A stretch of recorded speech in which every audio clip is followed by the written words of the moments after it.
Sir में बोला था रात में कि ये पॉलिटिकल सिस्टम है, ठीक है। जो उत्तर प्रदेश का पॉलिटिकल सिस्टम है वो हेडिंग डालो, उत्तर प्रदेश का क्या है राजनीतिक परिदृश्य। हाँ, ये उसमें डालो हेडिंग में 6, 5, 6 2 पेपर है मेंस में यूपी के। अगर कायदे से कर ले तो नंबर उठ जाए इसी में। तो इतिहास कर लो, पॉलिटी उधर भी कर लो, और मान लीजिए इकोनॉमी और कुछ और आता उसमें नहीं कर पाओगे, करंट गलत हो जाएगी। मेंस में तो ठीक है, अगर पूछ दिया इस बार की तरह निकाल दिया ना तो फिर ऊपर ऊपर ही ताकि पेपर तो ऐसे ही पूछेगा, तो उसमें तो कोई दो राय नहीं है। रिजल्ट तो आने वाला है, क्या रिजल्ट पीसीएस का। अच्छा ये पीटी का। हाँ, पीटी का आने वाला है। तो उन्होंने आंसर की दे दी थी, ना देते तब भी क्या आंसर की दे दिए हैं तुरंत दे दिए थे 3 हाँ, 3 दिन के बाद दे दिए थे आंसर। वादे में रिजल्ट आने वो वाला भी उसको करके राउंड करके हाँ आ गया है। देखो संभवतः मुझे लगता है आ जाएगा, 7 हफ्ते में आ जाएगा। अरे पूरा सत्र खत्म हो गया, प्री नहीं करा पाए हैं। मेंस का राजस्थान का मेंस का रिजल्ट आ गया, तो इंसल्ट नहीं हो रही भारतीय स्तर पर। इसका करेंगे देंगे ही नहीं साहब। चलो क्या उसमें डालो उत्तर प्रदेश का ही है, ठीक है। तो क्या लिखे हो पॉलिटिकल राजनीतिक है ना, पर दृष्टि वो है। इस लिस्ट में क्या है पॉलिटिकल सिस्टम, उसकी प्रणाली क्या क्या है, ठीक है। ऊपर लिखो, चलो लिख लिया सब लोग। ऊपर नीचे लिखो, एक पॉइंट करके लिखो उत्तर प्रदेश उत्तर प्रदेश को 18 मंडल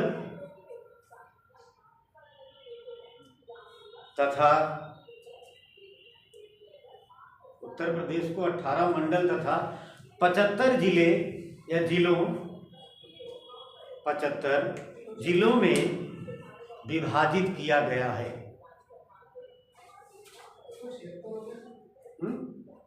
अब 76 हो गए। टेम्परेरी है प्रयागराज। अच्छा महाकुंभ वाला। अच्छा 3 महीने के लिए।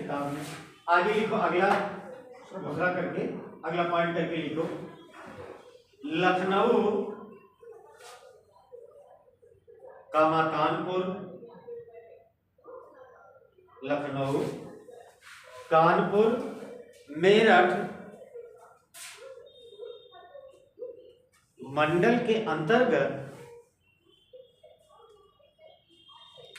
लखनऊ कानपुर मेरठ मंडल के अंतर्गत सर्वाधिक 6 जिले तथा कानपुर उसमें है ना, उसी के लिख लियो ना, लखनऊ कानपुर मेरठ कानपुर तथा अयोध्या अलीगढ़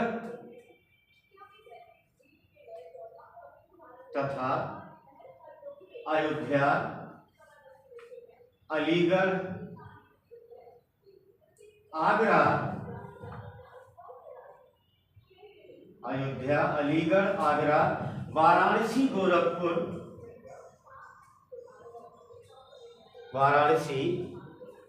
गोरखपुर इन मंडलों के अंतर्गत अयोध्या में 5 जिले, अयोध्या में 5 जिले तथा अन्य के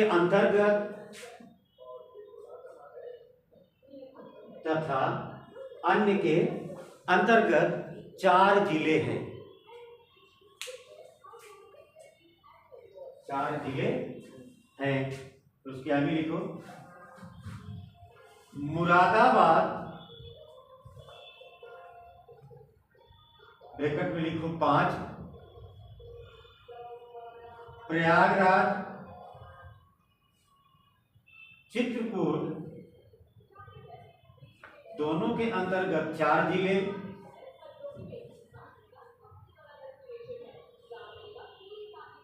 चित्रकूट के अंतर्गत 4 जिले, जबकि मिर्जापुर आजमगढ़, जबकि मिर्जापुर आजमगढ़ बस्ती झांसी, मिर्जापुर आजमगढ़ बस्ती झांसी सहारनपुर के अंतर्गत, सहारनपुर के अंतर्गत 3 जिले हैं, 3 जिले हैं। ठीक, प्रोग्राम लगाओ, पूरा नहीं लिखाएंगे।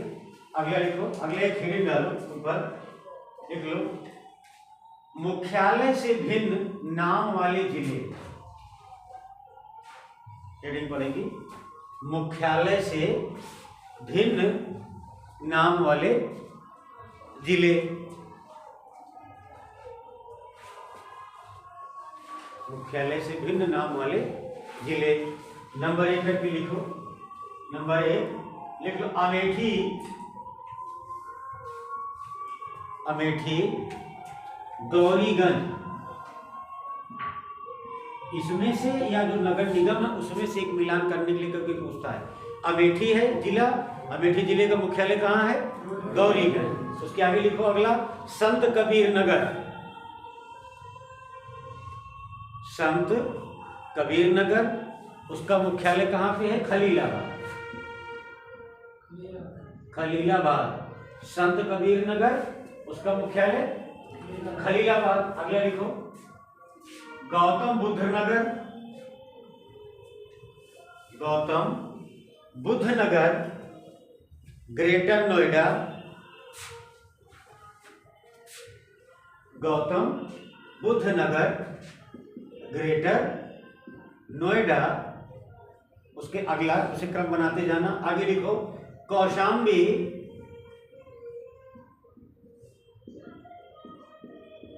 कौशाम्बी, कौशाम्बी का क्या है? मंझनपुर, गंगा उस पार पड़ता है मंझनपुर, ऐसे मंझनपुर, ये कौशाम्बी का मुख्यालय है। और गौरीगंज किसका है? अमेठी का, खलीलाबाद संत कबीर नगर और गौतम बुद्ध नगर का ग्रेटर नोएडा। उसके आगे लिखो अगला भदोही, ज्ञानपुर, अंबेडकर नगर, अकबरपुर, भदोही का ज्ञानपुर, भदोही ज्ञानपुर, अंबेडकर नगर, अकबरपुर, अंबेडकर नगर, अकबरपुर, श्रावस्ती, भिगना। श्रावस्ती का कहाँ है? भिनगा हो, भिगना नहीं, भिनगा, भिगना है ही नहीं, जगह भिनगा है। क्या है श्रावस्ती का? भिनगा पड़ता है भिनगा। फिर आगे लिखो अगला, उसके आगे कुशीनगर का पडरौना, कुशीनगर, कुशीनगर का पडरौना, हाँ। कानपुर देहात, अकबरपुर माती। कानपुर देहात का मुख्यालय है अकबरपुर माती। कुशीनगर कहाँ है? देखो कुशीनगर एक बार मिलान करने का आया था, कुशीनगर, सिद्धार्थ नगर और ये श्रावस्ती, क्योंकि नाम श्रावस्ती कहाँ है? भिनगा में। कुशीनगर कहाँ है? पडरौना है। सिद्धार्थ नगर लिख लो, सिद्धार्थ नगर का नौगढ़ पड़ता है। सिद्धार्थ नगर ऊपर कहाँ पड़ेगा? नौगढ़, सिद्धार्थ नगर का नौगढ़। कानपुर देहात कहाँ है? अकबरपुर माती। सोनभद्र रॉबर्टगंज, सोनभद्र रॉबर्टगंज, सोनभद्र, सोनभद्र का कहाँ है मुख्यालय? रॉबर्टगंज है ना, रॉबर्टगंज। अगला है जालौन, जालौन का क्या है? उरई, जालौन का क्या है? उरई, उरई। जालौन का उरई, संभल का संभल, बहजोई, संभल का क्या है बहजोई। हाँ, उसके आगे लिखो फर्रुखाबाद, फर्रुखाबाद, फतेहगढ़, फतेहगढ़ है, ये इनके मुख्यालय है। ठीक, फतेहगढ़ किसका है ये फर्रुखाबाद का। कौशाम्बी का क्या पड़ेगा मंझनपुर, ठीक, कानपुर देहात का, अकबरपुर माती, श्रावस्ती का, भिनगा, सिद्धार्थनगर का, नौगढ़, कुशीनगर का, और जालौन का, उरई, फर्रुखाबाद का, फतेहगढ़, यही 3-4 हैं। एक भिनगा, सिद्धार्थनगर 2, और ये जिसका नौगढ़, सिद्धार्थनगर का नौगढ़, फर्रुखाबाद का फतेहगढ़, सोनभद्र का नहीं पूछता, पहले पूछता सोनभद्र का क्या है रावणगढ़। जब भी इसमें का आएगा तो लगभग अब 1/4 नहीं पूछता, वो मिलान करने के लिए आएगा, क्योंकि इनका मुख्यालय इनके जिले से नहीं मैच कर रहा है ना नाम। अब आगे हेडिंग डालो, अगला उसके आगे लिखो हेडिंग डाल करके नगर निगम वाले, अगली हेडिंग है नगर निगम वाले नगर। हाँ, नगर निगम पूछा जाता है ना कि निम्नलिखित में से कौन सा नगर निगम के अंतर्गत है, कौन नहीं है। नगर निगम वाले नगर लिखो लखनऊ, आगरा, कानपुर, लखनऊ, आगरा, कानपुर, प्रयागराज, लखनऊ, आगरा, कानपुर, प्रयागराज, वाराणसी, मेरठ, गोरखपुर,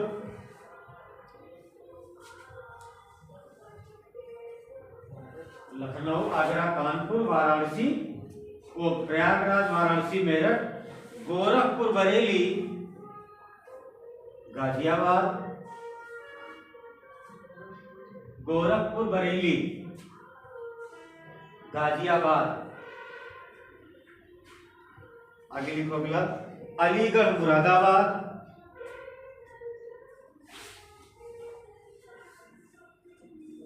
अलीगढ़, मुरादाबाद, झांसी, सहारन,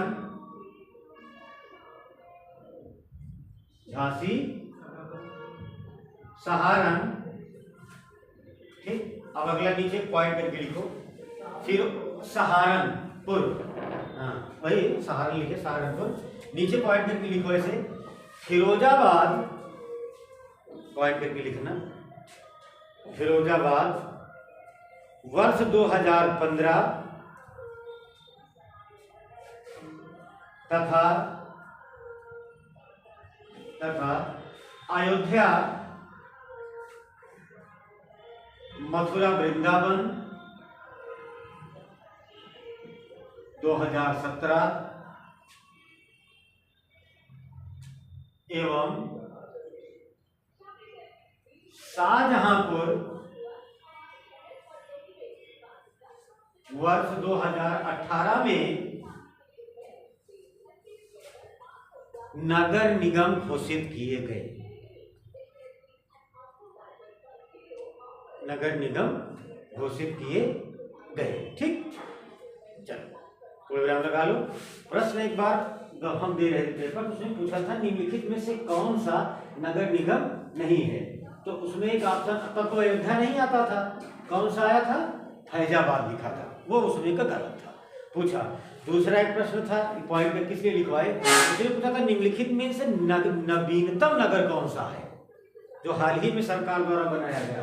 तो लेटेस्ट कौन होगा 2018 वाला, क्योंकि तो आया नहीं चार्ट, तो कौन सा होगा 2018 में। ठीक, बस 18 में कौन सा हुआ घोषित, शाहजहांपुर ना, और उसके पहले बांदा होगा, अर्थात मथुरा वृंदावन, बांदा नहीं, मथुरा वृंदावन। ठीक, और उसके बाद उससे पहले फिरोजाबाद। मई 2017 में अगर एक डेट हो तो मई 2017 में फिरोजाबाद को, ठीक, और उसके बाद मथुरा और वृंदावन को। ये दोनों साथ में हुआ, लेकिन सहारनपुर अंतिम में। नवीनतम कौन सा हुआ उसमें? शाहजहानपुर हुआ कब? 2018 में। अब आगे लिखो, अगला पॉइंट करके हल्का सा लिखते जाओ।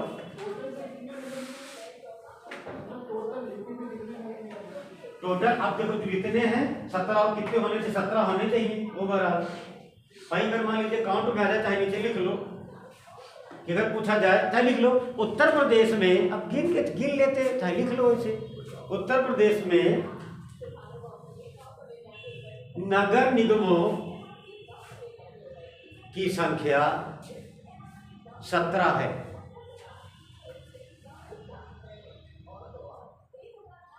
मंडल कितने हुए? मंडल 18। ठीक, 18 मंडल। जिलों की संख्या सर्वाधिक है देश में, ठीक, 75। और नगर निगम 17।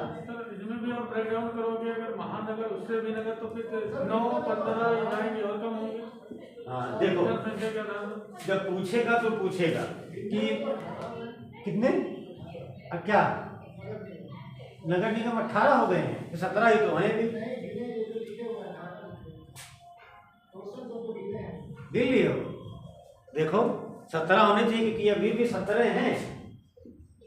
मिला लो, चाहे लखनऊ से मिलाओ ऊपर से, ये तो लिखाए हैं। अरे लखनऊ, आगरा, कानपुर, प्रयागराज, और उसके बाद क्या है?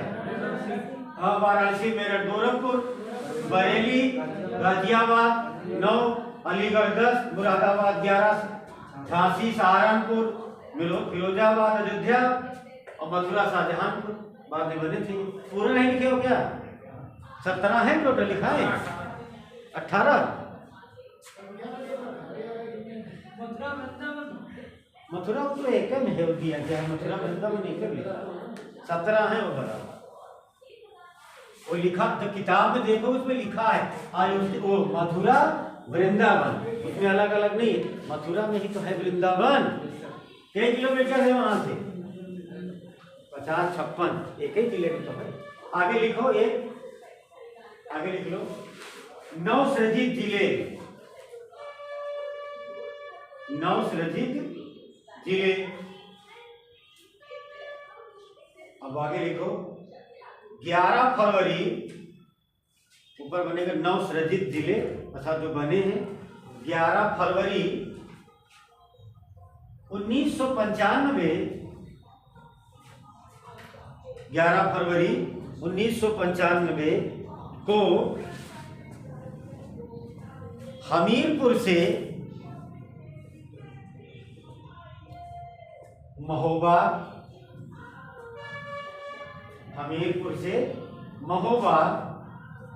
फिर उसी के आगे से कामा करके लिखो 29 सितंबर 1995 अयोध्या से अम्बेडकर नगर। 29/9/1995 अयोध्या से अम्बेडकर नगर, तथा 4 अप्रैल 1997 प्रयागराज से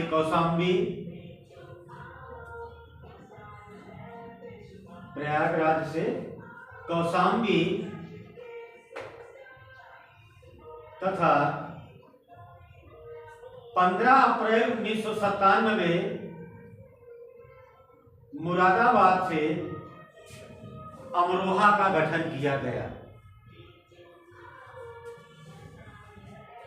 डेट नया किया गया 97 से मुरादाबाद से अमरोहा का गठन किया गया। उसके बाद लिखो, अगला पॉइंट करके लिखो,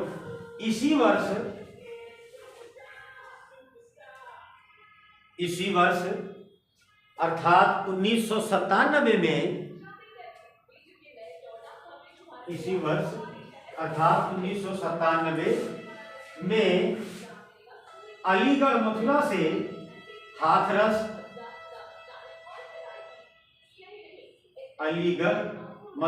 हाथरस, बांदा से चित्रकूट,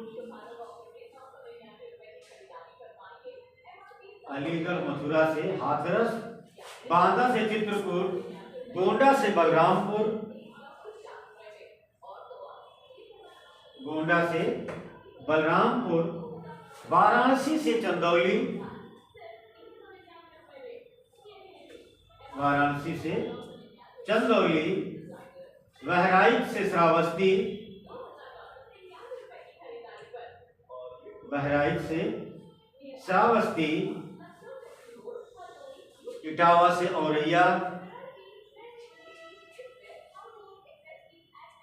इटावा से औरैया, फर्रुखाबाद से कन्नौज,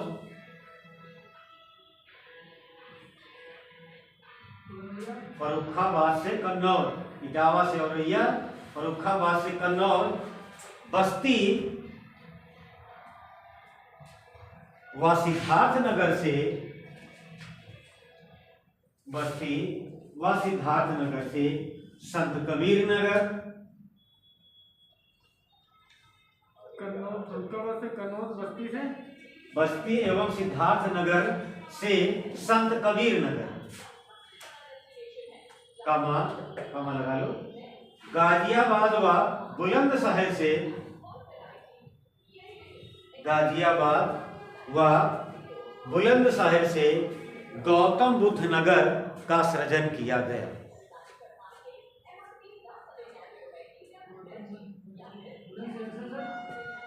गाजियाबाद व बुलंदशहर से गौतम बुद्ध नगर का सृजन अर्थात निर्माण किया गया।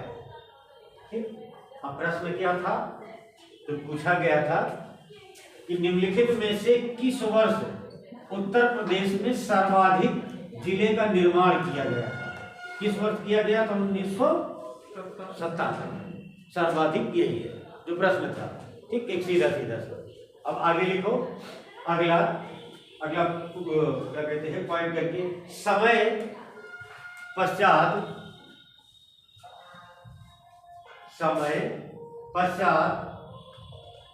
वर्ष 2008 में एटा से कासगंज, समय पश्चात एटा से कासगंज तथा वर्ष 2011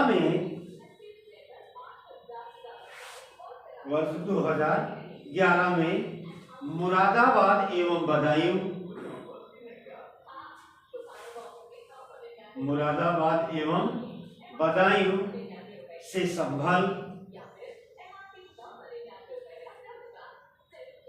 संभल तथा गाजियाबाद से हापुड़,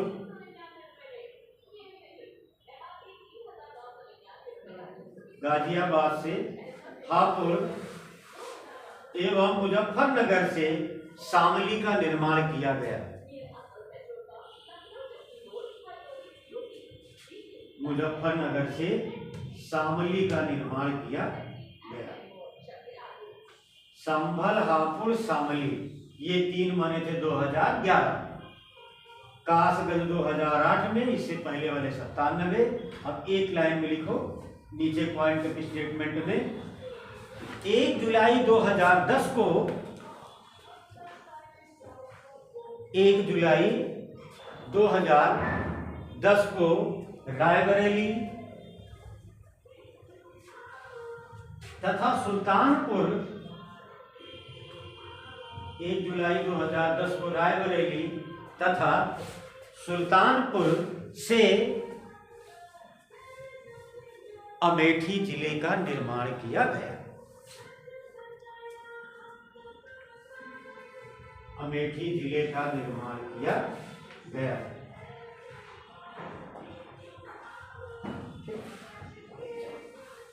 अब तो नहीं पूछता है ज्यादा, पहले पूछा करता था, यही मिलाने वाले से उसमें लिखे थे मुख्यालय इसका, नगर निगम कौन से हैं कौन से नहीं है, तो बातें बनाएंगे। फिर उसके बाद इसमें से एक आध जो देखने को मिला है कि सर्वाधिक उत्तर प्रदेश में जिलों का सृजन किस वर्ष हुआ? 1900 नहीं क्या यार 97 में 1997 में। चलो अब एक हेडिंग डालो, उत्तर प्रदेश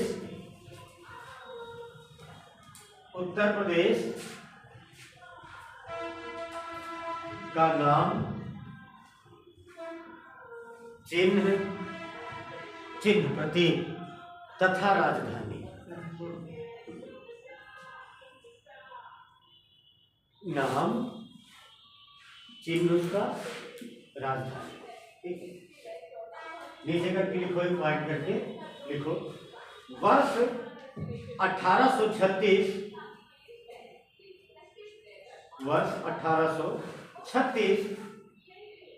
में उत्तर प्रदेश को, वर्ष 1836 में उत्तर प्रदेश को उत्तर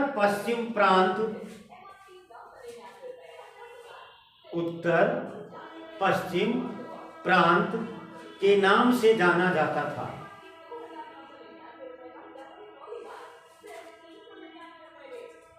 के नाम से जाना जाता था। उसके बाद लिखो, उसी के आगे लिख लो, 1877 से पश्चिम प्रांत एवं 1877 से पश्चिम प्रांत एवं अवध नाम प्रदान किया गया या दिया गया। या सन बस इंपॉर्टेंट इसमें, 1877 में पश्चिम प्रांत एवं अवध नाम दिया गया। उसी के आगे लिख लो, 1902 से आगरा एवं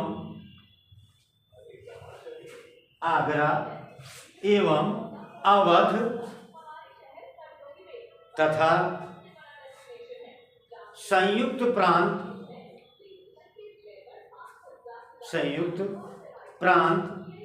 नाम दिया गया या प्रदान किया गया। ठीक, लंबा नाम था इसका। उसके आगे अगला पॉइंट में लिखो, 1836 में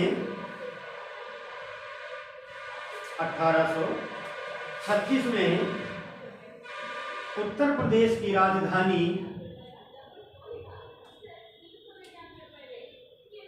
आगरा निर्धारित की गई। 1836 में उत्तर प्रदेश की राजधानी आगरा निर्धारित की गई तथा 1858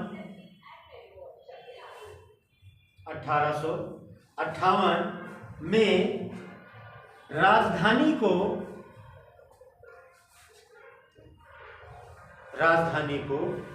आगरा से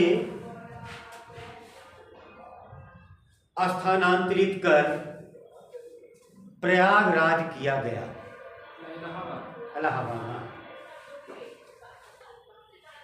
ये प्रश्न पूछा जाता है कि इलाहाबाद राजधानी कब बनी थी उत्तर प्रदेश? 1858 में स्थानांतरित की गई। देखो अब एक मिनट रुक जाओ, सीधी सी एक बात है, सारी चीजें ऐतिहासिक रूप से हैं। ठीक, 18 देखो, भारत उत्तर प्रदेश में इतिहास में पढ़े भी हो कि सर्वाधिक स्टार्टिंग में 1900 से पहले भाई सबसे ज्यादा अगर जो चीजें देखी गई कहां पर थी? आगरा में। और ये मालूम है कि अगर तुम चले जाओ मध्यकाल में तो अकबर ने लगभग आगरे में सारा काम कराया। राजधानी वही बनाई जाती है जहां पर सारी चीजों की सुविधा उपलब्ध हो। बात समझे कि नहीं? किसी चीज की कमी ना हो। जैसे हम वैश्विक स्तर पर पढ़ते हैं, ज्यादातर राजधानी स्विट्जरलैंड में, किसी की पूछो स्विट्जरलैंड में, यही तो है। मतलब स्विट्जरलैंड में अलग अलग जगह अलग अलग राजधानी है। इसका मतलब नहीं है कि सभी लोग 1945 में जब ऑर्गेनाइजेशन का गठन हुआ संगठन का, तो ऐसा नहीं था सभी लोगों ने कहा कि नहीं तो आगरा ही हो जाए, स्विट्जरलैंड हो जाए। संपूर्ण देशों में जितने उसके मेंबरशिप रहे, संगठन के जितने सदस्य रहे, उसमें से स्विट्जरलैंड एक ऐसा देश रहा जिसमें सारी सुविधाएं मिलती थी।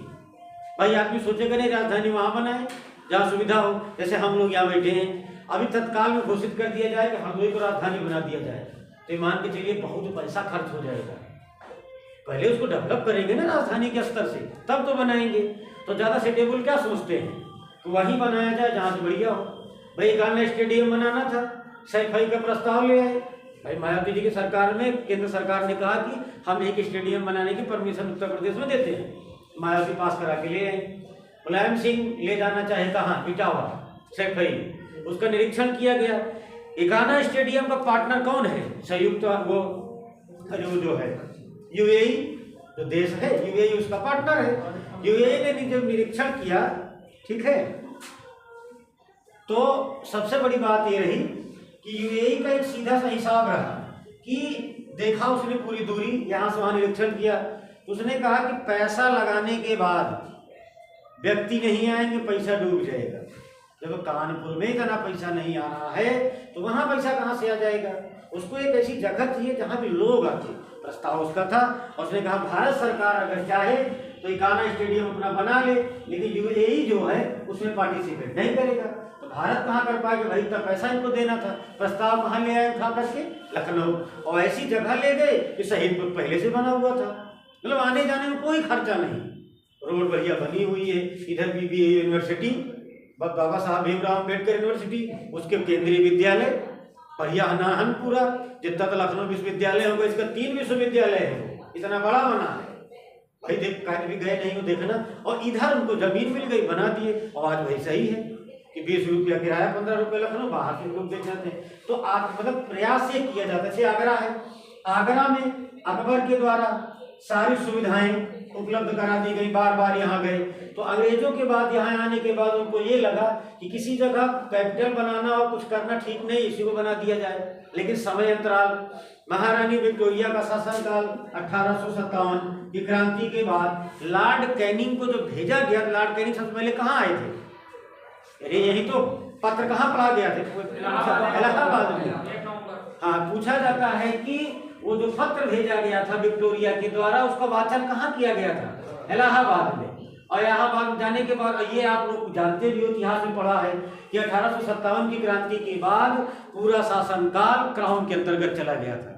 क्राउन का मतलब जानते ही हो, जिसके सर पर मुकुट होगा, चाहे वो लेडीज हो और चाहे जेंट्स हो, मुकुट जिसके सर पर होगा वही वास्तविक राजा होगा।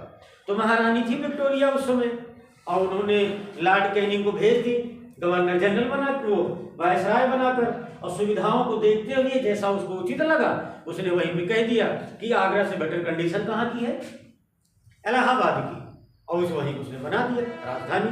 ये पूछा जाता है कि इलाहाबाद से, मतलब आगरा से इलाहाबाद राजधानी कब ट्रांसफर हुई, किस वर्ष में।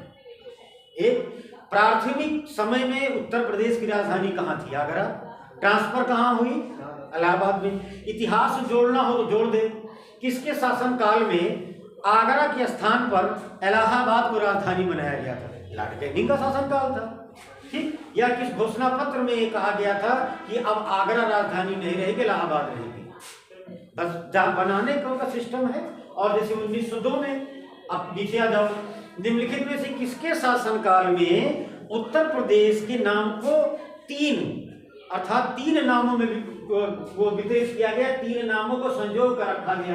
कितना साल था लिखे हो, 1902। एक प्रश्न ऐसे बना देगा आयोग, किसके शासनकाल में, लॉर्ड कर्जन के शासनकाल में, ठीक। भाई इससे पहले आप 17 से पहले चले जाओ, जब रिटर्न परीक्षा नहीं होती थी, तो उससे पहले आयोग का प्रश्न देखो, मेंस में पूछता था, जीएस में, निम्नलिखित में से किसका शासनकाल सबसे ज्यादा रहा। तो कहीं किताब में नहीं लिखा है कि इनका शासनकाल ज्यादा रहा, आपको जोड़ना है कि कर्जन कब आए, कर्जन कब गए, लॉर्ड कैनिंग कब आए, लॉर्ड कैनिंग कब गए, किसको उसको जोड़ना है अपने आप ना। भाई जैसे हम जोड़ रहे हैं ऐसे 1899 लॉर्ड कर्जन का शासनकाल, ठीक। अब ऐसे करके जोड़ लो, 5-6 साल हो गया, किसी और का नाम दे दे, उसका जोड़ के निकाल लो। लेकिन कहीं डिक्टो किताब में नहीं लिखेगा कि सबसे ज्यादा, क्योंकि जब से पेपर आ गया है सबसे पहले घटना चक्र वाले ने सबने लिखना शुरू कर दिया कि इनका शासनकाल ज्यादा रहा, लेकिन ऐसा नहीं है। उसमें पूछता है निम्नलिखित में किसका शासनकाल ज्यादा रहा, वैसे मिलान के लिए में भी दिया है। आता है, जब प्रश्न आता है तब वो भी कोडिफाई करते हैं, लेकिन प्रारंभ में जो एनसीईआरटी उसमें कहीं ये नहीं लिखा कि इनका शासनकाल जिसका सबसे ज्यादा है, जैसे उत्तर प्रदेश लखीमपुर खीरी, वो तो लिख दिया गया। लेकिन अगर ये कह दिया जाए लखीमपुर खीरी के बाद कौन सा जिला है सबसे ज्यादा क्षेत्रफल में, तो फिर याद करना पड़ेगा सोनभद्र है। लेकिन उसी तरीके से, क्योंकि हमने एक दो बार देखा है कहीं दिया नहीं गया है, लेकिन उसको मिलान करने के लिए दिमाग लगा के, जैसे अभी एक प्रश्न है, इसी सुन लो, संयुक्त प्रांत, आगरा और अवध, ये 3 विस्तृत नाम किसके शासनकाल में दिए गए? लॉर्ड कर्जन के। लॉर्ड कर्जन कब आया? 1899 में। और 1905 तक का तो भयंकर शासनकाल रहा उसका, बड़ा गड़बड़, तो उसी के शासनकाल में हुआ। और कहीं नहीं लिखा गया है। नॉर्मली बात है, उत्तर प्रदेश में आगरा से राजधानी को इलाहाबाद स्थानांतरित किया गया। उस समय भारत देश का वायसराय कौन था? या कभी कभी आयोग इस तरह पूछ लेता है, तो देखते नहीं हो कि भारत देश में जब भारत छोड़ो आंदोलन हो रहा था तो ब्रिटेन का राजा कौन था, ब्रिटेन का प्रधानमंत्री कौन था? कभी कभी ऐसे प्रश्न आते हैं ना। तो अब इसको जानते हो क्या? इसको हमको याद करना पड़ता है कि जब उसका क्रम याद करो कि पहले कौन रहा होगा, किसने किसके शासनकाल में। आयोग को तो सब मिलाने हैं 4 अक्षर गलत करवाने के लिए, मैक्सिमम गलत हो जाए। अरे बीईओ का पेपर हुआ था, बताए तो थे उस समय, पूरे जो थे ये चंद्रगुप्त वाला का कौन सा था? गुप्त काल। गुप्त काल में राजाओं को छोड़ करके उनकी पत्नियों के नाम पूछ लिए थे। अभी भी पेपर पढ़ा है, आप देख लीजिएगा। चंद्रगुप्त मौर्य ने, चंद्रगुप्त प्रथम, द्वितीय, समुद्रगुप्त, स्कंदगुप्त, 4 लोग हो गए। अब चारों लोग की औरतों के नाम बताओ, जबकि अब आयोग है, पूछ लिया। और उस समय से जो कुमारा देवी थी, चंद्रगुप्त सेकंड की पत्नी, वो थोड़ा प्रसिद्ध थी, लेकिन कुमारा देवी से भी ऑप्शन नहीं बन रहा पर पूरा। अरे हम तो गए, तो देखे थी जाकर, कुमारा देवी थी ना चंद्रगुप्त सेकंड की पत्नी, तो उनका नाम मिलता है जब वो कभी युद्ध लड़ने जाते थे, उनको सुसज्जित करना, इतिहास में है सुसज्जित करना, और उनको एक देवी माँ की पूजा करके उनको आशीर्वाद देना, फूल हाथ में देना, तो उनका नाम आ जाता है।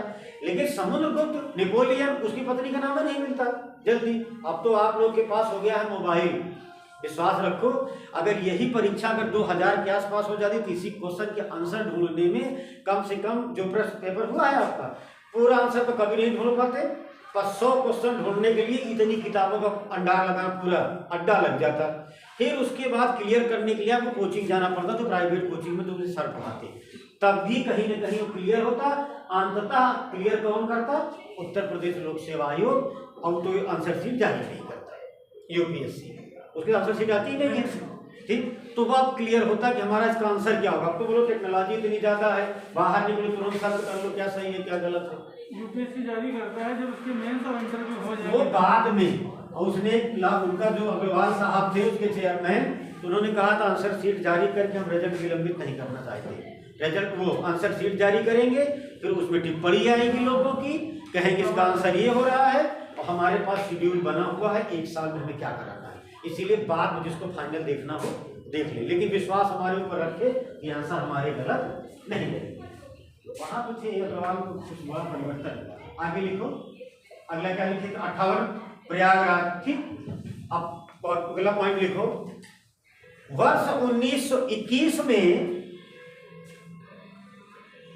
वर्ष 1921 में आंशिक रूप से, वर्ष 1921 में आंशिक रूप से तथा 24 जनवरी 1950 को,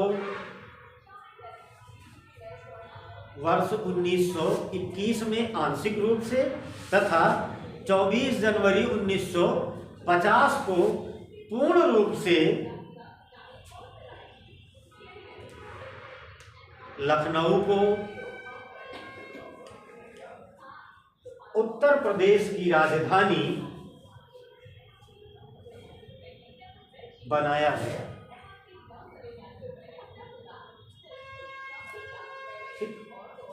आंशिक रूप से कब बना?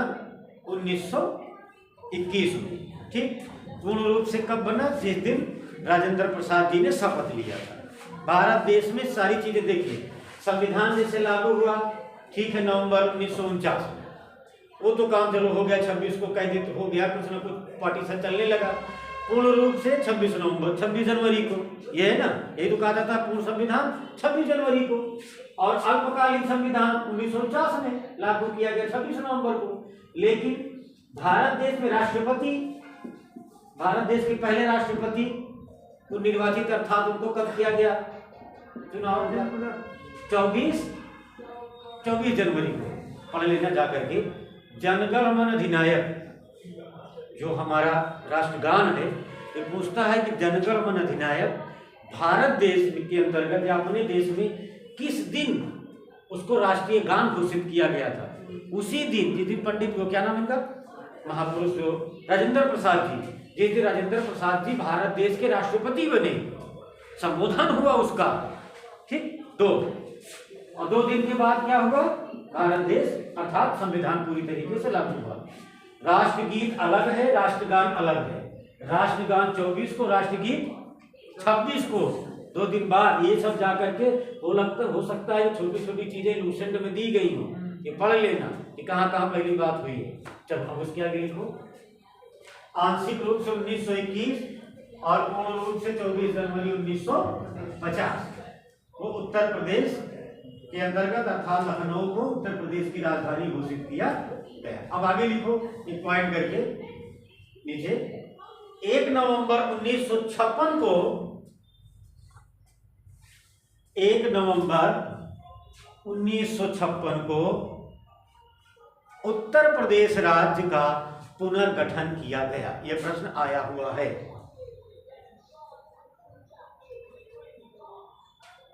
1 नवंबर 1956 को उत्तर प्रदेश राज्य का पुनर्गठन किया गया। फिर उसे क्या आगे लिखो। 9 नवंबर 2000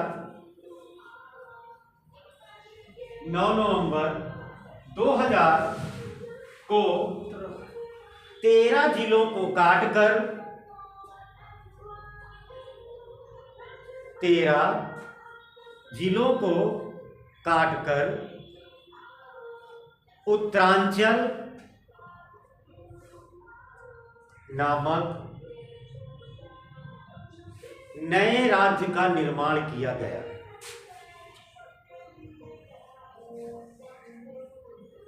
नवंबर 2000 को उत्तर प्रदेश के 13 जिलों को काटकर, कितने जिले थे? 13 जिलों को काटकर उत्तरांचल नामक अर्थात नाम से एक नए राज्य का गठन किया गया।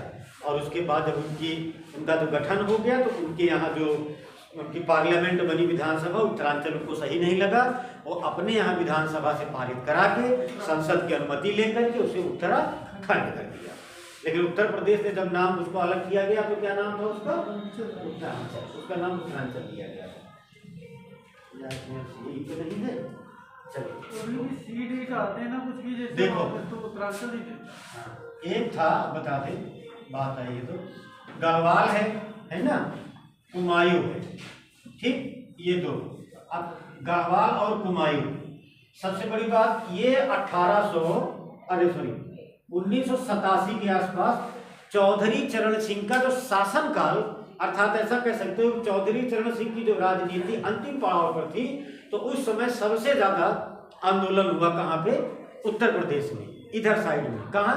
रामपुर की तरफ। भाई सब उधर ही लगता है, वही बॉर्डर था। और जो वहां से फिर बात चली गई कहाँ तक? गढ़वाल और कुमायूं। कुछ वहां पे जैसे जौनसारी, जयंतिका, खासी कुछ जनजातियां थी, ठीक। और गढ़वाल कुमायूं के पहाड़ी इलाका पे कुछ लोग रहने वाले थे, तो इनके कुछ राइट्स की बात थी, उनके एक अधिकार की। और उनका एक चीज था, वो यही कह रहे थे कि उत्तर प्रदेश का जो एरिया है वो बहुत बड़ा है।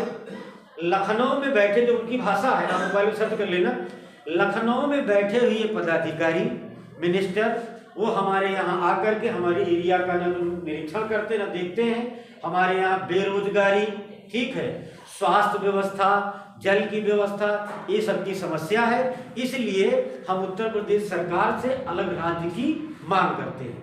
ये मांग कहाँ से उठी थी? गढ़वाल और कुमायूं से। पूछा जाता है कि उत्तर प्रदेश से अलग राज्य की बात निम्नलिखित में से कहाँ से की गई थी? गढ़वाल और कुमायूं से, ठीक। तब तक बात चलती रही, लगभग 90 हो गया। राज्य के बदलने का मुख्य तस्वीर बनी थी, वो डेट थी 2 अक्टूबर 1994। 1994 2 अक्टूबर को हुआ ये कि ये लोग एक धरना दे दिए, कौन, कुमायूं और गढ़वाल, उसमें जौनसारी जयंतिका खासी जनजातियों के कुछ लोग भी थे और कुछ वहां के आंदोलनकर्ता थे। गलती क्या हो गई उत्तर प्रदेश सरकार से, पुलिस वाले ने गोली चला दी, 40 आदमी मारे गए। डेट क्या थी उसकी, 2 अक्टूबर 1994। अब जब 40 आदमी मार गए तो जो इनका आंदोलन था छोटे लेवल का, हल्के लेवल का, उसका स्तर क्या हो गया, बड़ा हो गया, ब्राड हो गया, मामला बिगड़ गया। सरकार यहाँ उलट पुलट होने लगी। भाई मुलायम सिंह बने हुए थे तत्काल में, उत्तर प्रदेश में 93 में गठन हुआ, ये भी परेशान हो गए। तो अंत में फिर ये बात वहां तक गई, मतलब सेंट्रल गवर्नमेंट तक, और सेंट्रल गवर्नमेंट ने इनको एक वो दिया, आश्वासन दिया कि समय अंतराल इस पर विचार किया जाएगा। लेकिन मौका मिला और राजनीतिक बातें हैं, अटल बिहारी वाजपेयी जो जनसंघ था जिसमें वो मेंबर थे, उन्होंने अपनी पार्टी को अलग किया था, कांग्रेस उसका गठन किया। उससे पहले ही जानते ही हो 7-8 साल हो गया था, पार्टी में वापस आना था, तो उन्होंने एक अनाउंसमेंट, या ऐसा समझ लो कि अटल बिहारी वाजपेयी के शासनकाल में 9 को छोड़ो, फिर उत्तर प्रदेश भारत देश के अंतर्गत 3 स्टेटों का, 3 राज्यों का गठन किया गया। जैसे 1 नवंबर को छत्तीसगढ़ बनाया गया, ठीक है, फिर उसके बाद 9 को बनाया गया ये उत्तराखंड, और उसके बाद झारखंड। 3 कितने बने, 3, मतलब 1 के बजाय 3 चले गए। और जो और इनके बनने के बाद सबसे बड़ी व्यवस्थाएं ये हो गई कि उत्तर प्रदेश, अर्थात उत्तर प्रदेश नहीं, यूकेपीसीएस, यहाँ पे इनकी मेरिट अलग जाती है। स्थानीय तो अलावा स्थानीय में कुमायूं गढ़वाल या जो पहाड़ी इलाके के ऊंचाई पर जो रहते हैं उनकी मेरिट अलग जाती है। एक बार हमने देखा है लगभग 150 क्वेश्चन में, ये मान के चलो 42-45, 36 एक बार हमने अपनी आंखों देखा था, हमारे मित्र दिए थे तो देखे थे, तो उनका नहीं हुआ था 107 पर भी, और 36 नंबर पर कुमायूं गढ़वाल में हुआ था। कारण क्या है, ये क्या माना जाता है, क्योंकि इनका यूके को आजाद कराने में महत्वपूर्ण भूमिका है, इसलिए वो राजनीतिक, मतलब वो माने जाते हैं बड़े वहां पे मसीहा के तौर पर। इसलिए इनका जो सिस्टम है इसमें वो थोड़ा सा अलग है कुमायूं गढ़वाल के लिए। क्या करें, हाँ, गढ़वाल और कुमायूं रेजिमेंट थी, तो ये वहां पे जो पहाड़ी इलाका भी माना जाता है कि इन्हीं दोनों लोगों के उससे हुआ था, मतलब ज्यादा काम करने से। और सन कौन सा था याद रखना, हमें याद आ गया, बता दी 1994, मतलब किस दिन निर्धारित हो गया था कि उत्तर प्रदेश से अलग राज्य बनेगा, 2 अक्टूबर 1944। और सबसे बड़ी हिंसा क्या हुई, पुलिस वालों और आंदोलनकारियों के बीच में मुठभेड़, जिसमें 40 आंदोलनकारी मारे गए थे पुलिस की गोलियों से। ये स्थानीय मानता है, नहीं मानता है क्या? हाँ, वहाँ पर स्थानीय मानते हैं, तो मतलब नहीं डाल सकते, नहीं डोमिसाइल मानते हैं वो, इसीलिए तो मानते हैं या बाहर का आदमी व्यक्ति ना हो पाए। कारण क्या है ना, अगर बाहर से ही ज्यादा हो जाएंगे तो समस्या हो जाएगी। जैसे अपने यहाँ देखो 2-3 साल पहले चले जाओ तो उत्तर प्रदेश का रिजल्ट आया था, तो उस समय ज्यादातर समस्या ये बन गई थी, लगभग अभी बता रहे हैं कोविड के आसपास की बात है, 2 साल से लगातार हरियाणा के ही बच्चे टॉप कर रहे थे उत्तर प्रदेश में। 1-2 महिलाएं थी जो 2 बार से लगातार, और कुछ बच्चे थे। तो वर्तमान हमारी सरकार ने बढ़िया काम, यही जो आप लोगों को भी बात हो रही जो पढ़ रहे हैं, स्टेट उत्तर प्रदेश में यूपी स्पेशल लागू करने का मुख्य कारण यही था। नहीं तो यहाँ पे एक स्टेटिक्स लागू होने के बाद होती सांख्यिकी की, लेकिन वर्तमान सरकार द्वारा, योगी आदित्यनाथ द्वारा, उसको स्टेटिक्स को क्या कर दिया गया था, स्टेट 5 और 6, मतलब मैक्सिमम पेपर अगर यहाँ का होगा, सिलेक्शन कहाँ बच्चे पाएंगे, यहाँ के। उत्तराखंड में किसी का सिलेक्शन ना हो पाए, इसीलिए डोमिसाइल, मूल निवास मांग लेता है, क्या मान निवासी हो, कहाँ किसका कौन रिश्तेदार है, कहाँ हो पाएगा, ज्यादातर लोग बाहर हो जाते हैं। ठीक भी है, उनके लोग हैं, हो जाए भाई, बाहर के लोग कौन चाहेगा। चलो आगे लिखो, क्या लिखे थे, हाँ, राज्य का पुनर्गठन कब किया गया था, 1 नवंबर 1956 को, एक लिखे हो ना कि 24 जनवरी 2050 को एक उत्तर प्रदेश की राजधानी लखनऊ नाम दिया गया उसे, तथा राज्य का पुनर्गठन किया गया 1 नवंबर 1956 को। ठीक, अब अगला पॉइंट करके लिखो, आगे करके, प्रथम राजकीय भाषा राजकीय भाषा की घोषणा, प्रथम राजकीय भाषा की घोषणा अक्टूबर 1947, प्रथम राजकीय भाषा की घोषणा अक्टूबर 1947 उत्तर प्रदेश सरकार द्वारा, उत्तर प्रदेश सरकार द्वारा देवनागरी लिपि में अक्टूबर 1947 उत्तर प्रदेश सरकार द्वारा देवनागरी लिपि में हिंदी को घोषित किया गया, हिंदी को घोषित किया गया।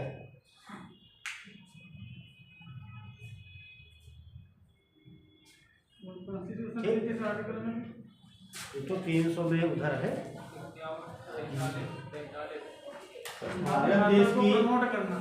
भारत देश की जो भाषा है 85 में कम। उत्तर प्रदेश, अब देखो अभी बताने वाले थे तो भूल जाते, अगर हमसे भारत से ज्यादा, ठीक, इंडिया से ज्यादा अगर हम उत्तर प्रदेश के रहने वाले हैं, अगर हमसे उत्तर प्रदेश के विषय में पूछ लिया जाए तो हमारे पेपर हमें लग रहा है सबसे ज्यादा गलत हो जाएंगे, ठीक, क्योंकि देश में क्या हुआ है मालूम है, 15 अगस्त 1947, 26 जनवरी 1950, लेकिन ये नहीं मालूम है कि हमारे यहाँ क्या हुआ। अभी आप लोग पढ़ रहे हैं, बात की बात है, पूछ लिया जाए उत्तर प्रदेश का जो पुष्प है यहाँ का स्टेट फ्लावर क्या है, सभी लोग तो नहीं बता पाएंगे, ठीक, सभी लोग तो नहीं बता पाएंगे ना, और ना ही पेड़ बता पाएंगे। तो कहने का मतलब ये है कि अगर हमसे यहाँ स्पेशली पूछ लिया जाए, जैसे नॉर्मल चीज, मोर बता देंगे, टाइगर है हमारा, सब सही है, लेकिन यहाँ का पूछ लिया जाए तो गड़बड़ा जाएगा। जैसे वो अपना एक निशान है, चिन्ह, प्रतीक, सिंबल है, अशोक चक्र तो महान बात है ही है, लेकिन पूछा जाए कि भारत देश का जो प्रतीक है, नेशनल सिंबल, वो अशोक चक्र है, सारनाथ से लिया गया। उत्तर प्रदेश सरकार द्वारा निम्नलिखित में से किसे स्टेट सिंबल घोषित किया गया? एक दो, ठीक।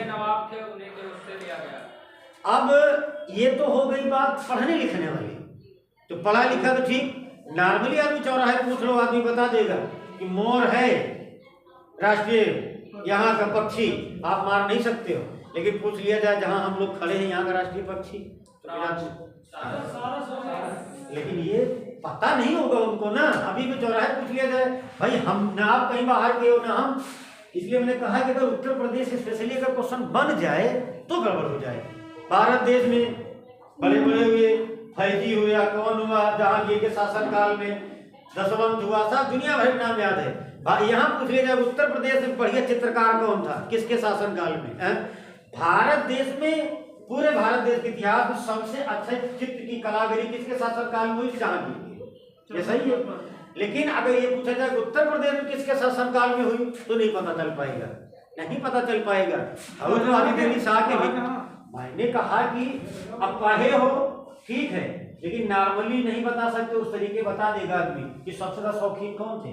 बाजी दिल्ली शाह। भारत में उत्तर प्रदेश में जितनी चीज सल्तनत काली चीजें थी जो उत्तर प्रदेश में परंपरागत लागू हुई, उसके पितामह, उसके जनक बाजी दिल्ली शाह ही रहे, और वो अपने आप को नवाब माने। ठीक, चलो आगे लिख लो, आगे लिख लो। क्या लिखे थे? देवनागरी लिपि है ना। आगे लिखो, प्रथम राजकीय भाषा, आगे लिखो, प्रथम राजकीय भाषा सभी कार्यालयों में, प्रथम राजकीय भाषा सभी कार्यालयों में अनिवार्य करने की घोषणा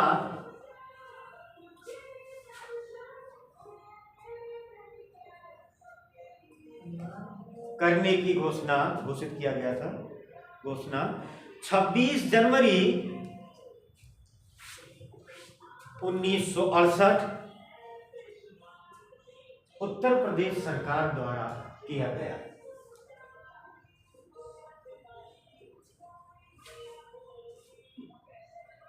छब्बीस जनवरी 1968 प्रत्येक कार्यालय के लिए उत्तर प्रदेश सरकार द्वारा अक्टूबर 1947 में जिस भाषा को घोषित किया गया अर्थात देवनागरी, उसको क्या किया जाएगा, सभी कार्यालयों में संचालित किया जाएगा, लागू किया जाएगा, सारे काम उसी में होंगे। ये कब आया था? 26 जनवरी 1968। चलो अब आगे लिखो।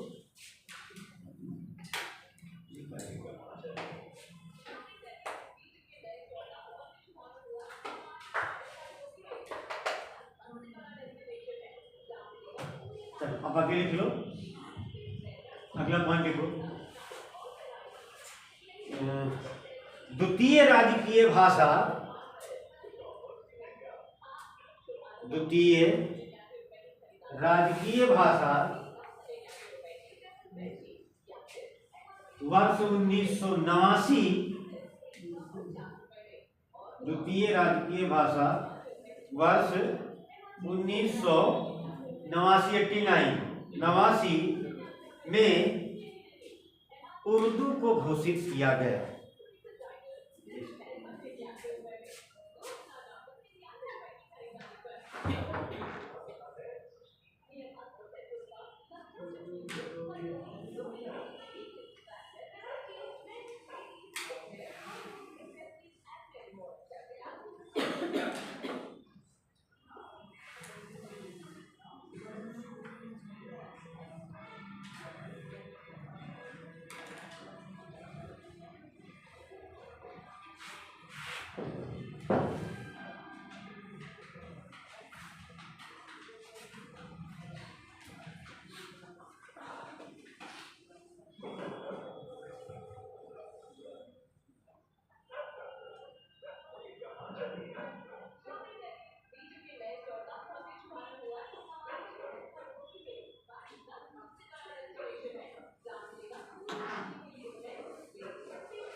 द्वितीय भाषा, अच्छा उत्तर प्रदेश में पहली क्या हो गई भाषा? हिंदी। ये कब हुआ? 1900 ठीक, ये कहा गया ना अक्टूबर में। और द्वितीय कौन सी हुई? उर्दू। इसको कब कहा गया? ठीक, 1989 में ये हुआ उर्दू। सभी कार्यालय के लिए हिंदी, हमारी हिंदी ही लागू होगी। कब कहा गया? इस प्रत्येक कार्यालय में जो काम किए जाएंगे वो हिंदी भाषा में होंगे। ये कब कहा गया? 1968 में। और हमारी हिंदी ही राजकीय भाषा होगी, ये अक्टूबर में बोला गया 47 में। फिर कहा गया कि नहीं, उर्दू एक सेकंड भाषा होगी 1989 में, 89 में। ठीक, चलो जैसे उत्तराखंड है, उत्तराखंड की सेकंड भाषा संस्कृत, उत्तराखंड की सेकंड भाषा संस्कृत, और उत्तर प्रदेश की सेकंड भाषा उर्दू। वहां कभी हुआ था। आगे लिख लो। बाकी सब राष्ट्रीय पशु जानते ही हो, काली मंदिर तक जाते हैं। ये है इसका इतिहास, उत्तर प्रदेश का पॉलिटिकल कंडीशन। अगला पॉइंट करके लिखो, दूसरा। उसके बाद अगला, उत्तर प्रदेश राजकीय जलीय जीव, उत्तर प्रदेश राजकीय जलीय जीव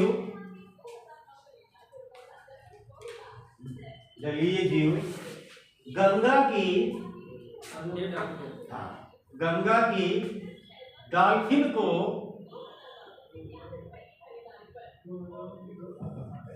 2013 में कब हुआ था? भारत सरकार द्वारा तो 8 में नॉमिनेट किया गया था। और उसके बाद की बात है, डॉल्फिन को घोषित किया गया। इतना लिख लो, होता है। बाद की बात है, यही 12-13 की है बात। अक्टूबर 13 है, अक्टूबर 12 है, ऐसे ही है। 10 होगा सर, आप देखो मोबाइल है, देख लो। गंगा डॉल्फिन को उत्तर प्रदेश की राजकीय जीव कब घोषित किया गया? वहां तो पहले था, वहां बाकी 9 में, इसका मतलब 8 में वहां, 9 में यहाँ। अब इसी के साथ देख लो, भारत सरकार द्वारा, ये तो क्लियर हो गया, भारत सरकार द्वारा 8 में है, यहाँ पे 9 में, नीचे लिख लो, क्योंकि ये हमको भी हल्का याद था कि केंद्र सरकार के बाद ही यहाँ हुआ था, और केंद्र सरकार का 8 में हुआ था, ये क्लियर नहीं था कि 8 है कि 13 है।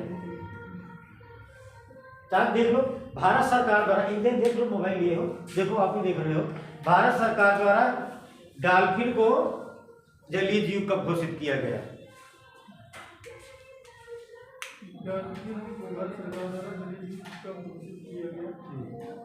वर्ष 2008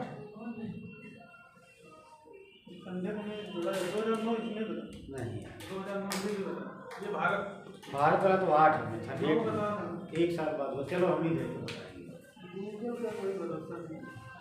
8 तो नहीं था, तो नहीं है, 8 में डिक्लेयर किए थे, एक साल 9 में उन्होंने डिक्लेयर किया होगा, उसकी आगे है।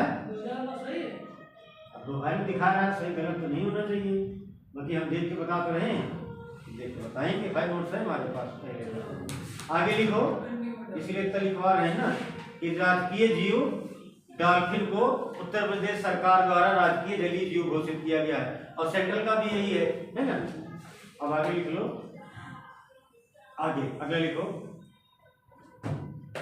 उत्तर प्रदेश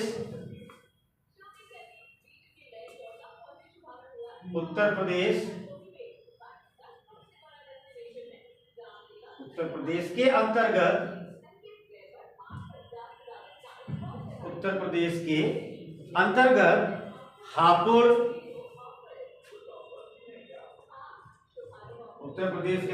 हापुड़, संभल तथा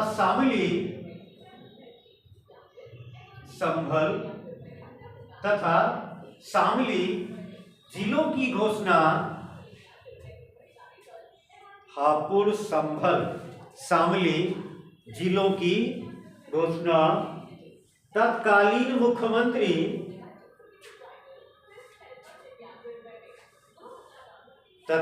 मुख्यमंत्री सुश्री मायावती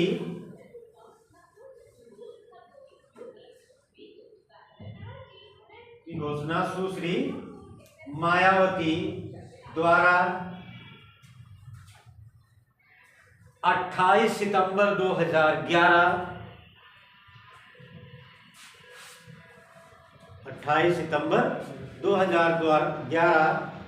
को किया गया था।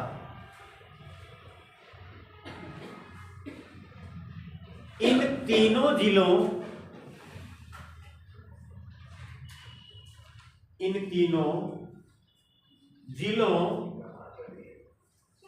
के क्रमशः नाम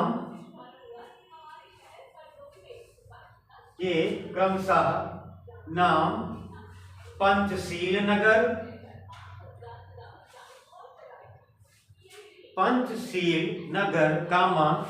भीमनगर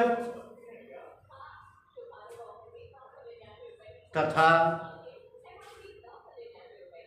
प्रबुद्धनगर इन जिलों के क्या लिखे हो नाम क्रमशः पंचशील नगर, भीमनगर और प्रबुद्धनगर उत्तर प्रदेश सरकार द्वारा प्रदान किए गए थे या दिए गए थे। और विराम लगा लो, फिर आगे लिखो। अगला पॉइंट, जुलाई 2012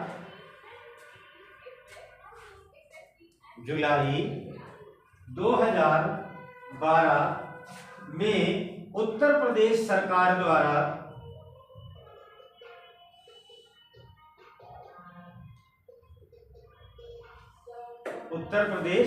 सरकार द्वारा एक अधिसूचना जारी कर जुलाई 2012 को उत्तर प्रदेश सरकार द्वारा एक अधिसूचना जारी कर इन जिलों के नाम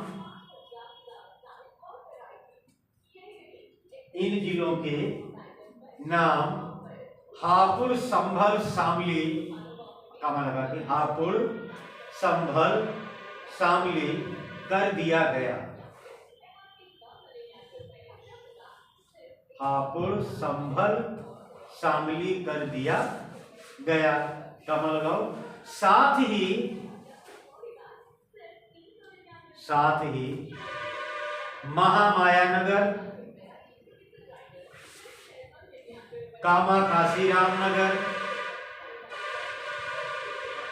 महामाया नगर, कामाकाशीराम नगर, कामा रमाबाई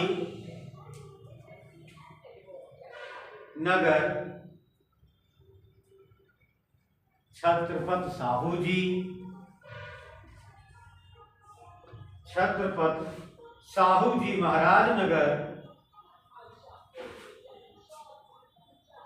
छत्रपति साहू जी महाराज नगर एवं ज्योतिबा फूले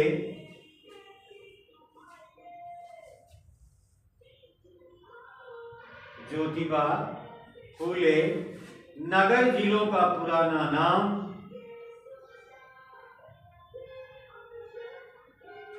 ज्योतिबा फूले नगर जिलों का पुराना नाम क्रमशः हाथरस,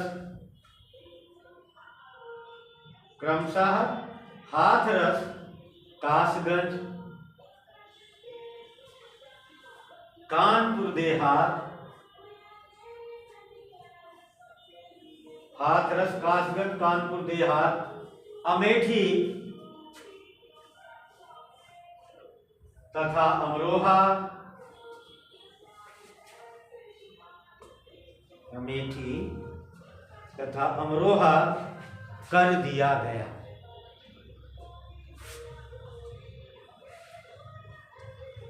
ठीक, बहुत ज़्यादा उम्मीद तो नहीं है, लेकिन एक जानकारी के लिए है कि भाई जैसे मान लीजिए मेन सोच से लिखो तो है कि पंचशील नगर, ठीक, वर्तमान में किस जिले का नाम है?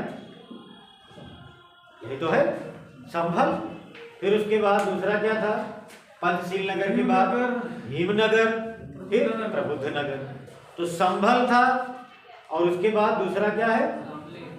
शामिल तीसरा होगा, दूसरा हापुड़, पहला हापुड़ है तो फिर संभल है, तो हापुड़ का होगा पंचशील नगर और उसके बाद फिर दूसरा था भीमनगर, भीमनगर का संभल और शामली का तीसरा क्या हुआ?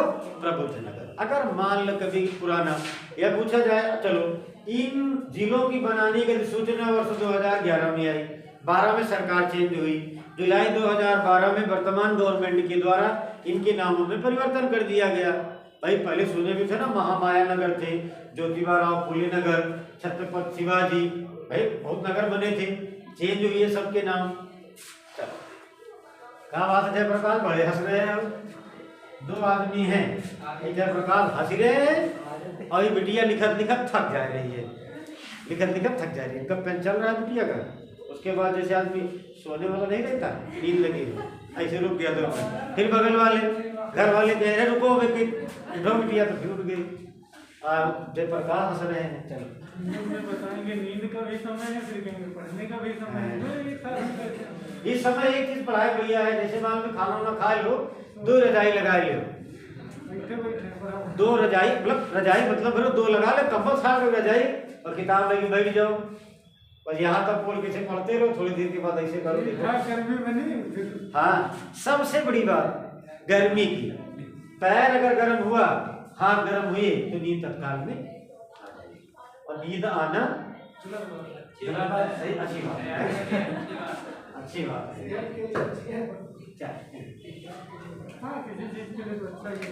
सब देखो समस्या हर जगह है। अच्छा गर्मी में बैठते हैं, चिपचिपाहट होती है, मन नहीं होता पढ़ने का, गर्मी उमस नहीं होती है, बैठ गए पंखा उखा चल रहा है, ठीक है। ऐसे बलवार में नहीं आए, भाई एसी उसी ला गया है तो बैठे थोड़ी देर बाद, तो सोफा वोफा है, मान लो भाई मैं सब्जियां बनाई, लगाए तकिया, तो देखा तो भाई पढ़ लेते हैं, और फिर थोड़ी देर के बाद नींद खुली, पता लगा 3 बज गए। यही तो होता है। टैबलेट नहीं आता गर्मी का, आराम से दिन भर रात भर पढ़ो, सुबह आराम से। ना टैबलेट नहीं, ऐसे जो जेनेरिक चीजें, मतलब जेनेटिक जो है उसी को डेवलप करो।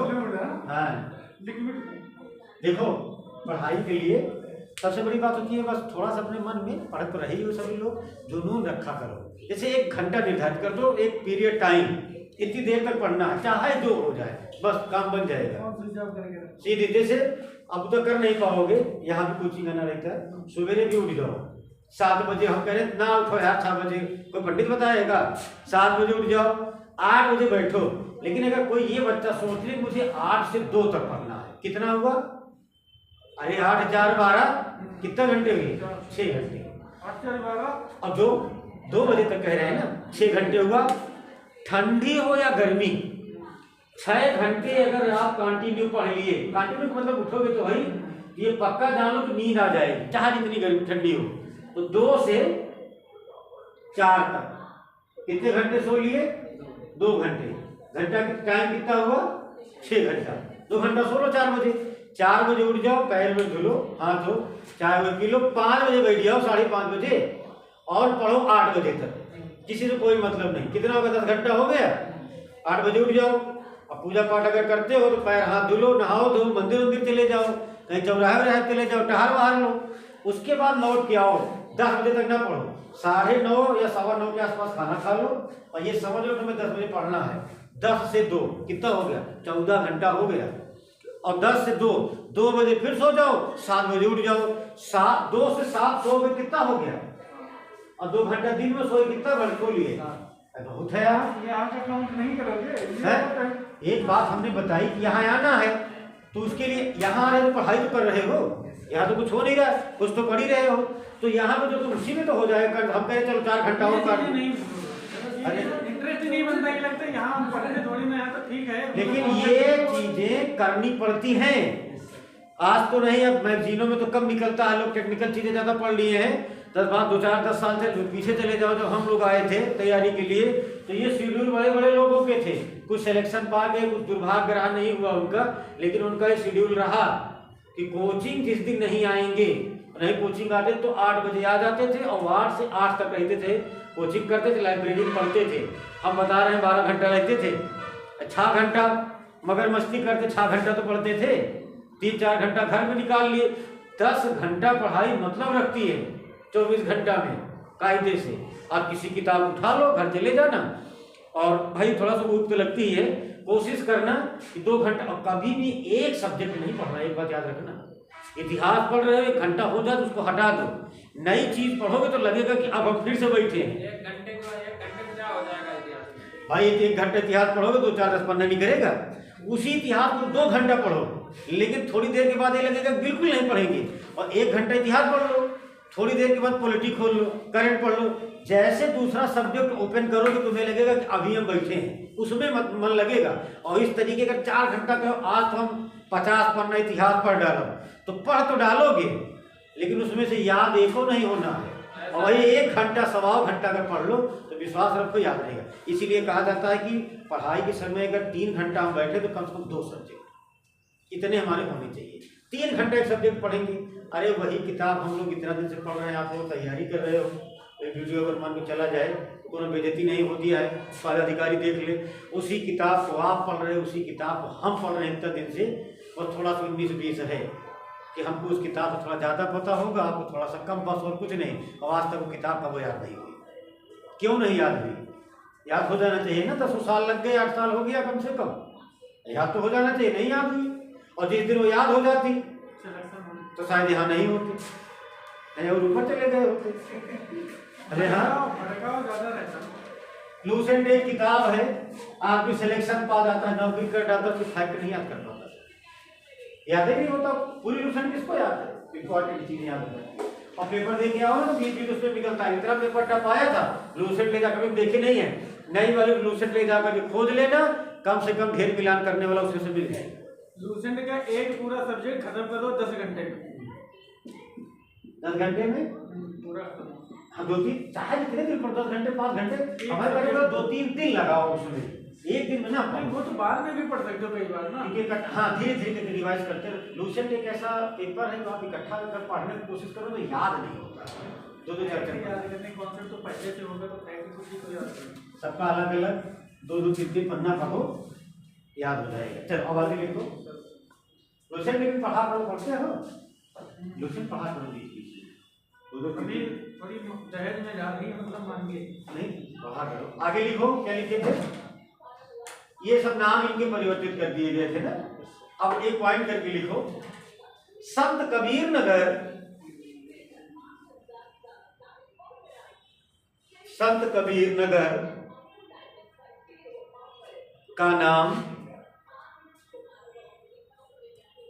संत कबीर का नाम, संत कबीर नगर हाँ का नाम परिवर्तित कर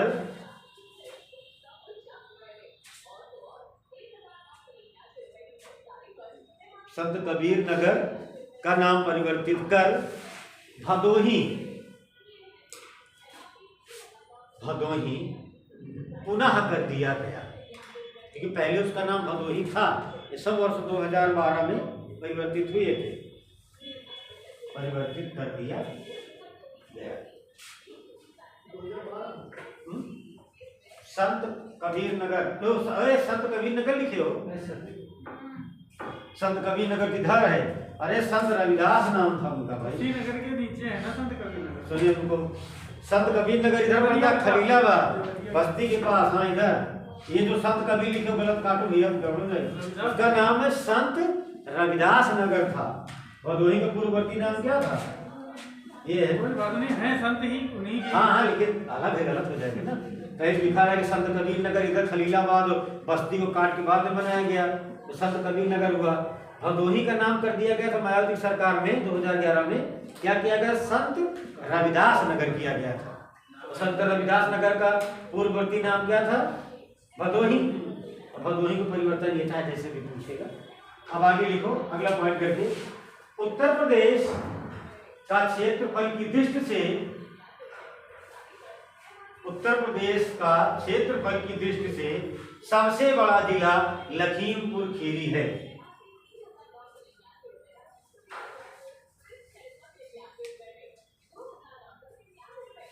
उत्तर प्रदेश का क्षेत्रफल की दृष्टि से सबसे बड़ा जिला लखीमपुर खीरी है, जिसकी लंबाई 7,680 वर्ग किलोमीटर है। 680 किलोमीटर स्क्वायर। हाँ, ये किसका है? लखीमपुर खीरी। पुस्तक है लखीमपुर खीरी उत्तर प्रदेश सबसे बड़ा जिला। आगे लिखो, अगला पॉइंट करके लिख लो, लखीमपुर खीरी के बाद, लखीमपुर खीरी के बाद क्षेत्रफल की दृष्टि से सबसे बड़ा जिला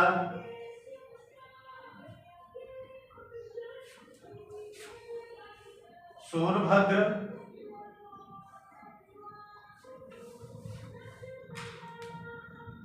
सबसे बड़ा जिला सोनभद्र तथा हरदोई है, तथा हरदोई,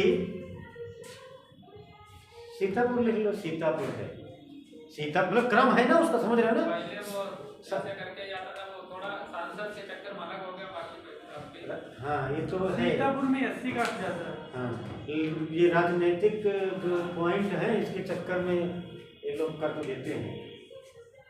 हरदोई तीसरे नंबर पर। देखो एक प्रश्न है, उत्तर प्रदेश के क्षेत्रफल के अनुसार क्रमागत जिलों को बताइए, सम्मिलित करिए। पहले लखीमपुर खीरी, सोनभद्र, फिर हरदोई, उसके बाद सीतापुर।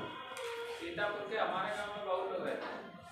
सीतापुर तो लगे है ना इसमें, सीतापुर उसका गोमती नदी उधर सही कह रहे हैं, उसका एक अनुसंधी नगर बगल में तो है सीतापुर। वही नैनी धाम पड़ोस में नैनीसा है, जाते हैं। जब भी कभी मन हो घूमने का वही जाओ। तो बड़ी बात हो जाती है, राजनीतिक सीधा करने के लिए तो पहले करेगा।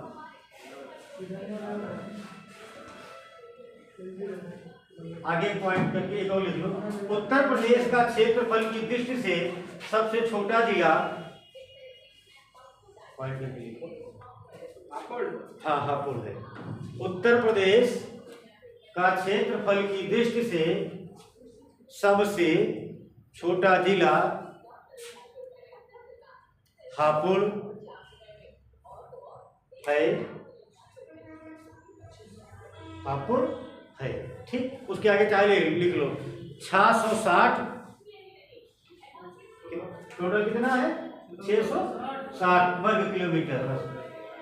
सबसे बड़ा लखीमपुर खीरी लगभग 7680।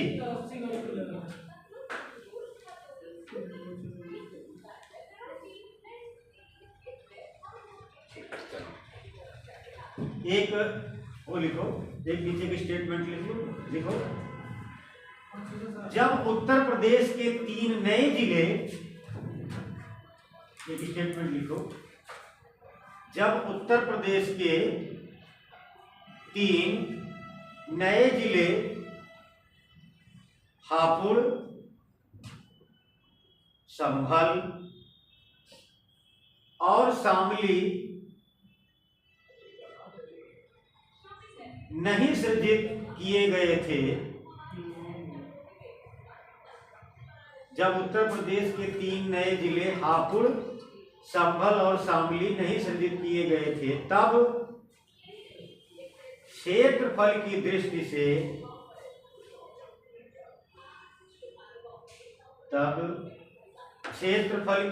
से,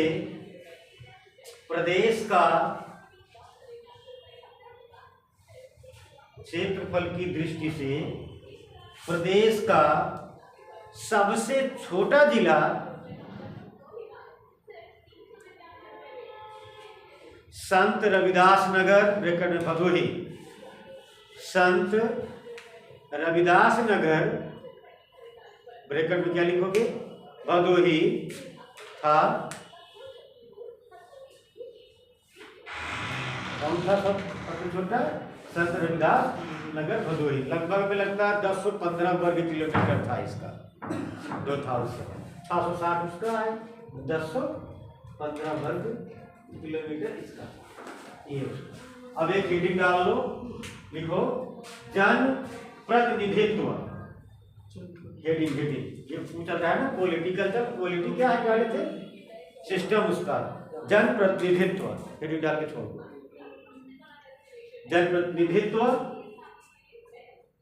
इसके अंतर्गत मतलब उत्तर प्रदेश का जो पॉलिटिकल सिस्टम है उसका गठन और उनके विषय में, जैसे इसके अंतर्गत जैसे है कि भारत सरकार में पूछा जाता संसद का गठन, राष्ट्रपति और राज्यसभा और लोकसभा, वैसे किसी भी राज्य का गठन, विधानसभा, विधान परिषद और यहाँ के गवर्नर, ठीक। गवर्नर इन तीनों लोगों के मध्य किया जाता है, यही है चीजें बनाई जाएंगी जन प्रतिनिधित्व के।